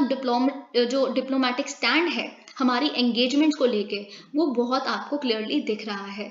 ओवरहॉलिंग द सिक्योरिटी काउंसिल, देखिए हमने एक्चुअली कॉल दिया एक रिफॉर्म्ड मल्टीलैटरलिज्म की, जो इंक्लूसिव होगी, जो आज की कंटेम्प्रेरी रियलिटी को रिफ्लेक्ट करेगी, जिसके लिए चाहिए एक वाइडर रिप्रेजेंटेशन डेवलपिंग कंट्रीज में से, जैसे ब्राजील, इंडिया, राइट। जापान तो खैर डेवलपिंग नहीं है, पर स्टिल ओके। अगर हम बात करें ग्लोबल ऑर्गेनाइजेशन की, सच एज द UN, अब देखिए डेफिनेटली ये है कि डेवलपिंग कंट्रीज का इनमें प्रेजेंट होना बहुत ही इंपॉर्टेंट है। क्यों? क्योंकि अगर ये कंट्रीज यहाँ पे प्रेजेंट हो गई तो जो बाकी छोटी छोटी कंट्रीज हैं, अफ्रीकन कंट्रीज हैं, और भी जितनी तरह की कंट्रीज हैं, वो इनको रिस्पेक्ट और ट्रस्ट के नज़रों से देखने लग पड़ेंगी। जो अभी UN को ना ये तरह के देश ये समझते हैं, सारे देश, कि एक्चुअल में ये एक मेयर पावर स्ट्रगल का एक प्लेटफॉर्म है, जिसमें US और रशिया आपस में ही लड़ते रहते हैं, फिर चाइना भी है जो अच्छे कामों को ब्लॉक करता रहता है। तो अब सारी कंट्रीज UNSC को देखने ही इस नज़र से, इट इज़ यूजलेस अदरवाइज, मतलब ये लोग सारे देश ये समझते हैं, जब इन तरह की कंट्रीज भी इन्वॉल्व हो जाएंगी इसमें, अगर ये कंट्रीज भी पावर स्ट्रगल में इन्वॉल्व ना हो जाए आने वाले 25-30 सालों में, वो बात अलग है, पर अभी अगर ये इनको इंक्लूड किया जाएगा तो बाकी जितनी छोटी कंट्रीज भी हैं, वो ट्रस्ट और लीडरशिप के रोल में और इम्पोर्टेंट बन जाएगा यूनाइटेड नेशंस उनके लिए। ओके अगर हम इस थीम की बात करें 77 जनरल असेंबली की, तो थीम अपने में बहुत कुछ बोलता है, a watershed moment, transformative solutions to interlocking challenges. Okay, तो ये डेफिनेटली इंडिया का रोल क्या होना चाहिए as a strong partner of the UN, ये बिल्कुल अपने में ही क्लेम करता है ये थीम। ओके, अब देखिए बात क्या है, एटलीस्ट 3 रीसेंट ग्लोबल डेवलपमेंट्स ऐसी हैं जो रिफ्लेक्ट करती हैं UN के फंक्शनल इवैल्यूएशन को, और इंडिया की क्वेस्ट क्या है इस रिफॉर्म में। ओके, तो हम देखते हैं जैसे जो कोविड पैंडेमिक आया था, वो एक डेफिनेटली वीक मोमेंट था UN के मल्टीलैटरलिज्म के लिए, क्योंकि देखिए UN क्या कर पाया कोविड पैंडेमिक में, मतलब WHO तक पे, जो यूनाइटेड नेशंस का एक सब्सिडरी ऑर्गेनाइजेशन है, उसमें WHO पे तो खुद पे इतनी एलिगेशंस हैं, चाइना कॉन्स्पिरेसी थ्योरी, क्योंकि उसका इन्फ्लुएंस इतना है WHO पे, इतनी सारी चीज़ें, what could have actually UN done, क्योंकि UN इतना वीक वो ऑर्गेनाइजेशन बन चुका है, इतनी सारी इंस्टीट्यूशनल लिमिटेशंस भी हैं इस पे, ये बात आपको पता है। अगर हम देखें कि सप्लाई चेन्स जैसे डिसरप्ट हुई, वैक्सीन में इन्होंने क्या किया, यूनाइटेड नेशंस ने कितनी हेल्प कर पाई लोग वैक्सीन के थ्रू, तो इस मामले में कोविड के टाइम पे किस तरह की ऑर्गेनाइजेशंस अच्छा परफॉर्म कर पाई, जैसे ब्रिक्स के थ्रू या क्वाड के थ्रू वैक्सीन को बंटवाना, इस तरह की प्लूरीलेटरल जो ऑर्गेनाइजेशंस है, राइट, ये बात आपको पता है, ठीक है। यूनाइटेड नेशंस स्पॉटलाइंस की अगर हम सेकेंड पॉइंट की बात करें, तो UN लेड मल्टीलैटरलिज्म, ये definitely it has been unable to provide strong mechanism to prevent wars. आप रशिया यूक्रेन का वॉर देख लीजिए, अगर आप सच में खुद को एक पीस ऑर्गेनाइजेशन कहते हैं कि हम होने ही देंगे, इनका चार्टर ये कहता है कि हम वॉर को अकर ही नहीं करने देंगे, तो रशिया यूक्रेन वॉर कहाँ से हो गई, मतलब आप खुद सोचिए, राइट। तो ये चीज़ है। और अगर हम फाइनली बात करें, जो चाइना का राइज हम देख रहे हैं, ये इंपॉर्टेंट है आपके लिए, चाइना का राइज जैसे साउथ चाइना सी में हम देख रहे हैं, इंडो पैसिफिक ओशन में हम देख रहे हैं, ग्लोबली देख रहे हैं, फिर ये डेफिनेटली बता देता है कि यूएन स्टाइल ऑफ मल्टीलैटरलिज्म कितना लिमिटेड है, क्योंकि चाइना की ग्रोइंग डोमिनेंस जो है वो अपने ही मल्टीलैटरल मैट्रिक्स खोली जा रहा है। मतलब जैसे इकोनॉमिकली, स्ट्रेटेजिकली बहुत सारे बैंक्स अपने उन्होंने बना लिए हैं, ऑल्टरनेटिव रूट्स बना लिए हैं, और जिस तरह का इंटरनेशनल आइसोलेशन रशिया और ईरान को मिल रहा है और फिर चाइना को भी मिल जाएगा अभी ताइवान वाले क्राइसिस के बाद, तो इसलिए तो हम और एक्सपेक्ट कर सकते हैं कि यूनाइटेड नेशंस को वो और वीकन ही करते रहेंगे रशिया चाइना मिलके, ठीक है। और जो चाइना का कंट्रोल हम देख रहे हैं मल्टीलैटरल ऑर्गेनाइजेशन में, जैसे यूएन में भी, जैसे डब्ल्यूएचओ का एग्जांपल मैंने अभी आपको दिया, ये इंक्रीज ही कर रहा है आने वाले कुछ टाइम से। जैसे अगर हम देखें कि इतना अनऑफिशियल प्रेशर जो अभी, तो बहुत रीसेंट एग्जांपल है अभी तो, है ना। जैसे हमने यूनाइटेड नेशंस का जो ह्यूमन राइट्स चीफ है जो मिशेल बैचेलेट, उनमें हमने देखा उन्होंने उइगुर मुस्लिम्स पे क्या बोला। उन्होंने बोला, उनके पास रिपोर्ट है पूरी, उन्होंने क्या बोला, मैंने आपके साथ स्टेटमेंट डिस्कस की थी कि it may have been actually crimes against humanity, but there is not any evidence, and I believe that China would take further steps on this. I believe is what you should have condemned the country. What are they doing in Xinjiang region? Come on. तो आप देख सकते हैं कि United Nations human rights council पे भी किस तरह का इनका इन्फ्लुएंस है ना। और आप जो वीटो पावर बार बार इंडिया के अगेंस्ट यूज करते रहते हैं, आपने अभी फिर रिसेंटली ब्लॉक कर दिया साजिद मीर को, जो लश्कर तैयबा के वो है चीफ है, उसको आपने दोबारा से ब्लॉक कर दिया कि वो यूनाइटेड नेशंस की 1267 लिस्ट में डेजिग्नेट नहीं किया जाएगा टेररिस्ट के रूप में। और आप बोलते क्या है कि हमें और टेक्निकल इन्फॉर्मेशन चाहिए, जब तक हम पूरी स्टडी नहीं कर लेते हम तब तक किसी को डेजिग्नेट नहीं कर लेते, विच टोटली डिपिक्ट्स के you are a mouthpiece of Pakistan terrorist outfits. What are you doing. वैसे एक तरफ आप कहते हो कि हम इन सारे स्टेप्स को रोकते हैं। अब देखिए, consistent with the changing times, India की जो कॉल है रिफॉर्म करने के लिए यूनाइटेड नेशन सिक्योरिटी काउंसिल को, डेफिनेटली ये पिछले सालों में बढ़ी है। अब इंपॉर्टेंट बात आती है, देखिए मिस्टर जयशंकर ने G4 के साथ, ये हमने डिस्कस कर लिया जो मीटिंग की, लेकिन L69 ग्रुप के साथ जो मीटिंग की, सबसे पहले तो मैं आपको ये बता दूं कि L69 ग्रुप है क्या। आपको ये पता है एक तो कि G4 क्या है, ब्राजील, इंडिया, जर्मनी और जापान, जो सारे परमानेंट सीट चाहते हैं यूएनएससी में। फिर आपको कॉफी क्लब पता है क्या है, जिसमें पाकिस्तान भी पार्ट लेता है ना, आर डियर फ्रेंड। वो क्या कहता है कि किसी तरह की एक्सपेंशन होनी चाहिए, किसी और को परमानेंट सीट मत दो, जितने हैं वही बहुत है। फिर एक ग्रुप है L69 ग्रुप, ठीक है।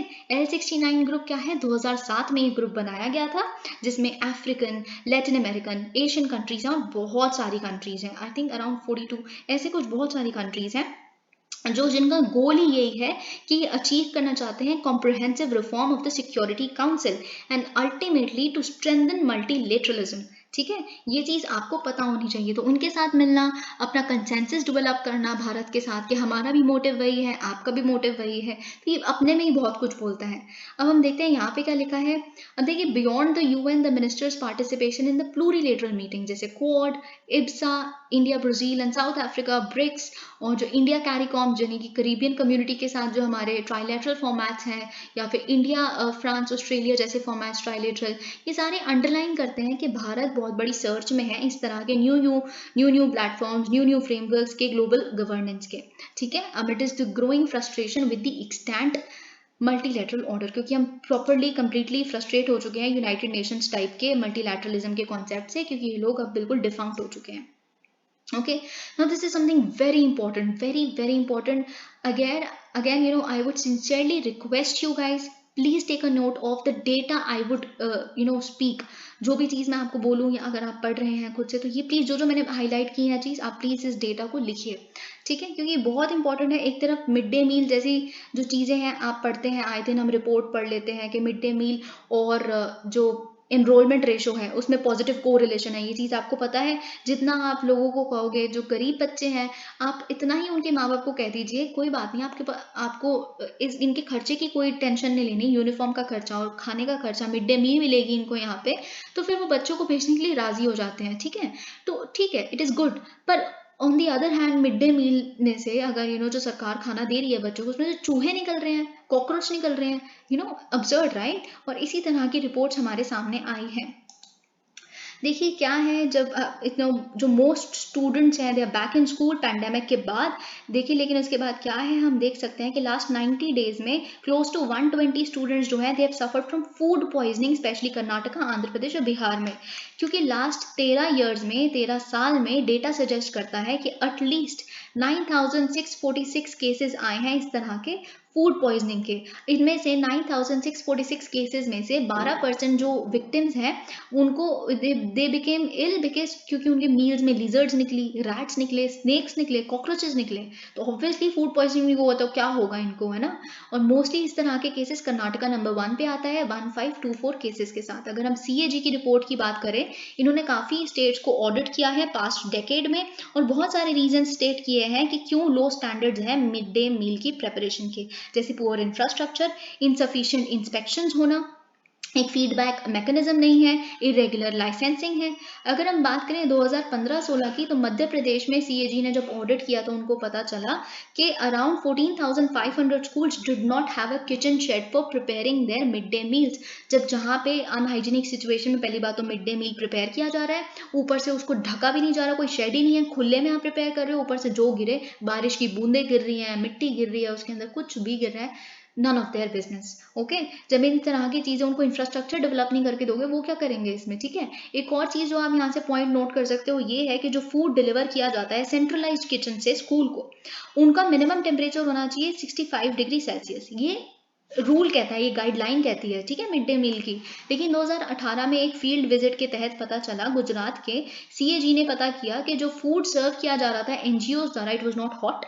ओके, और none of the schools the CAG had visited had the facility to check temperature। ठीक है, हॉट तो है ही नहीं, पर फैसिलिटी नहीं है। आप 65 डिग्री सेल्सियस चेक कैसे कर रहे हो, जो है बस चलो थोड़ा गर्म लग रहा है, कोसा लग रहा है, चलो भेजते जाओ। मतलब this is the kind of attitude the authorities have. Okay, अब ये चीज यहाँ पे लिखी है, 5 districts of the state the CAG also found that there was around 80% shortfall of inspections in schools carried out by deputy collectors। तो इस तरह का देखिए, डेप्यूटी कलेक्टर्स भी क्यों इंस्पेक्शन नहीं कर पाते। यहाँ पे एक डेप्यूटी कलेक्टर है, वो अपने वहाँ के पूरे डिस्ट्रिक्ट वगैरह की सारी हर चीज़ खुद तो करता नहीं था। अपने नीचे जो स्टाफ होगा, एडमिनिस्ट्रेटिव स्टाफ, जब उसकी शॉर्टेज होगी तो अकेला DC क्या कर लेगा। तो सबसे बड़ी बात है, वैकेंसी भरिए आप, ठीक है। बहुत ही आपको डिस्टेंट पॉइंट लग रहा है पर रिलेटेड है। लेबर कॉस्ट एज में dissipate due to tech shifts, NITI advisor. Now this is very important, very very important. Tech के साथ, AI के आने के साथ, रोबोटिक्स के आने साथ साथ, ब्लॉकचेन के आने साथ साथ, या फिर 3D प्रिंटिंग जैसी टेक्नोलॉजीज के आने साथ साथ क्या होगा, कंपैरेटिव एडवांटेज जो है उसका कॉन्सेप्ट ही बिल्कुल इरेज हो जाएगा। कैसे कंपैरेटिव एडवांटेज क्या होता है, अगर ये वाली country for example I would say, अगर बांग्लादेश अच्छे कारपेट्स बनाती है तो पूरी कंट्री उसको, बाकी कंट्रीज जो है कारपेट ना बनाए। इट इज गुड क्या बांग्लादेश से कारपेट ले लो बाकी कंट्रीज, ठीक है। अगर भारत है, भारत में लेबर कॉस्ट बहुत ज़्यादा कम है, ठीक है, तो इट इज़ गुड कि बाकी जो अपना है वो आउटसोर्स कर दे जो लेबर रिलेटेड वर्क है बाकी कंट्रीज हमें, क्योंकि लेबर एडवांटेज है। लेकिन अब इन तरह की जब टेक्नोलॉजीज आ जाएंगी, जब 3D डिज़ाइन आप एक कंट्री में कर लो, मैन्युफैक्चरर कहीं और करवा लो, अब इतनी लेबर की ज़रूरत ही नहीं है। मैंने आपको जब 3D प्रिंटेड हाउस बताया था चेन्नई के कैंपस में जो बना है, वो सिर्फ 5 दिन में बन गया था, उसमें लेबर भी गिनती की 5 लगी थी। तो फिर लेबर जो एडवांटेज है टेक्नोलॉजी ये करती है उसको बिल्कुल इरेज कर देती है। ये नीति आयोग के लीड एडवाइजर ने कहा है, कहाँ कहा है, impact of digitisation on foreign trade. Okay, तो ये चीज़ आपको पता होनी चाहिए। और राइट, देखिए इलेक्शन कमीशन डेफिनेटली अब इंटरनल डेमोक्रेसी को पुश करना शुरू हो गया है पार्टीज की, ये मैंने आपको बताया था। राइट, जगनमोहन रेड्डी ने खुद को, उनकी पार्टी ने क्या डिक्लेयर कर दिया था, लीडर फॉर लाइफ, मतलब परमानेंट प्रेसिडेंट हमेशा के लिए। तो फिर इस पे इलेक्शन कमीशन ने कहा था ये तो इनहेरेंटली एंटाई डेमोक्रेटिक स्टेप है। जो उनकी YSRCP जो उनकी पार्टी है उन्होंने ऐसे डिक्लेयर किया, इट वॉज कम्प्लीटली रॉन्ग। तो अब देखिए बात क्या है, कोई भी उनको अथॉरिटी या लॉ वगैरह तो नहीं है उनके पास कि वो कंप्लाई करवा सके पार्टी से कि वो इलेक्शंस हेल्ड करें, इंटरनल इलेक्शंस करवाएं, कंडक्ट करवाएं। लेकिन अब देखिए अपनी तरफ से बहुत सारे स्टेप्स लेती रहती है इलेक्शन कमीशन। अब देखिए रिसेंटली हमने बहुत सारा इनकी रेड्स देखी, बहुत सारे अनरिकग्नाइज्ड पॉलिटिकल पार्टीज जो हैं, registered but unrecognised political parties, आपको पता है इन्होंने कुछ अराउंड 180 नेम्स थे जो मैंने आपके साथ डिस्कस किए थे पॉलिटिकल पार्टीज के, जिनके कईयों के तो एड्रेस ही इनको नहीं मिले, तो इन्होंने लिस्ट में से डीलिस्ट कर दिया, डी रजिस्टर कर दिया, ठीक है। और कईयों ने तो इलेक्शन ही होल्ड नहीं किए हैं पिछले 6-7 सालों में या डेकेड में पूरे। ओके, ये भी एक अच्छा स्टेप है एक इलेक्टोरल रिफॉर्म का। फिर एक और क्या अच्छा स्टेप है जो इंटरनल डेमोक्रेसी ये लोग कर रहे हैं, देखिए जो RPA है, जो 1951 रिप्रेजेंटेशन ऑफ पीपल्स एक्ट, वो इंटरनल इलेक्शंस मैंडेट तो नहीं करता, लेकिन जो इलेक्शन कमीशन की गाइडलाइंस है RPA के साथ, जो एक एनेक्स्चर की तरह एक्ट करती हैं, वो क्या कहते हैं कि जब आप रजिस्टर करवाते हो कोई भी पार्टी अपनी इस एक्ट के अंडर, आरपीए के अंडर, तो फिर आपको जो एप्लीकेंट है उसको एक कॉपी भी सबमिट करनी होती है पार्टी कॉन्स्टिट्यूशन की, कि आपकी पार्टी का कॉन्स्टिट्यूशन क्या है विद इन 30 डेज। ये बात मैंने आपको उस दिन आपको बताई थी। तो जब आप पार्टी की कॉन्स्टिट्यूशन को सबमिट करते हो तो ईसी का ये कहना है उस पार्टी के कॉन्स्टिट्यूशन में एक स्पेसिफिक प्रोविजन भी होना चाहिए उस कॉन्स्टिट्यूशन में कि कैसे आप अपने ऑर्गेनाइजेशन होगी, आपकी इलेक्शंस की इंटरनल ऑर्गेनाइजेशन कैसे होगी, ये सारी चीज़ें इसमें मेंशन होनी चाहिए। तो अभी डेफिनेटली ये है, लॉ मिनिस्ट्री को इन्होंने कुछ साल पहले बोला था कि आप हमें कुछ ऐसी पावर दो कि अगर कोई पॉलिटिकल पार्टी ना करवाए इलेक्शन तो हम उनको डी रजिस्टर कर पाए इंटरनल इलेक्शंस पर। अभी तक इनको ऐसा कुछ नहीं मिला है। ऑलराइट, अब देखिए बात क्या है कि जो इटली है, इटली को सेकेंड वर्ल्ड वॉर के बाद पहली बार शायद मिलने वाली है एक ऐसी गवर्नमेंट जो राइट विंग है, कंप्लीटली राइट विंग, है ना। देखिए बात क्या है, इटालियंस ने वोट किया संडे को। अभी कौन है, मारियो द्रागी, आपको ये बात पता है, जो शायद आई थिंक अभी रिसेंट वहाँ के चीफ हैं, जो हेड हैं इस कंट्री के। अभी क्या है, लेकिन इटली ने वोट किया है जब, तो हो सकता है कि भारत को, इटली को एक पहली सरकार ऐसी मिलने वाली है सेकेंड वर्ल्ड वॉर के बाद जो फार राइट होगी, ठीक है।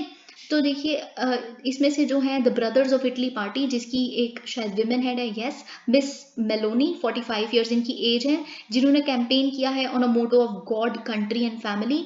तो इससे क्या होगा, she would become, if she would become the prime minister, she would become the Italy's first women prime minister. ये भी चीज़ आपको याद रखनी है। लेकिन आपको एक और फैक्ट बता दो, ये मुस्सोलिनी जो एक आप कह सकते हैं डिक्टेटर, जो आप याद रखते हैं फैशिस्ट रूलर, उसकी सपोर्टर ये पार्टी हुआ करती थी। So this is all from my side, please like the video.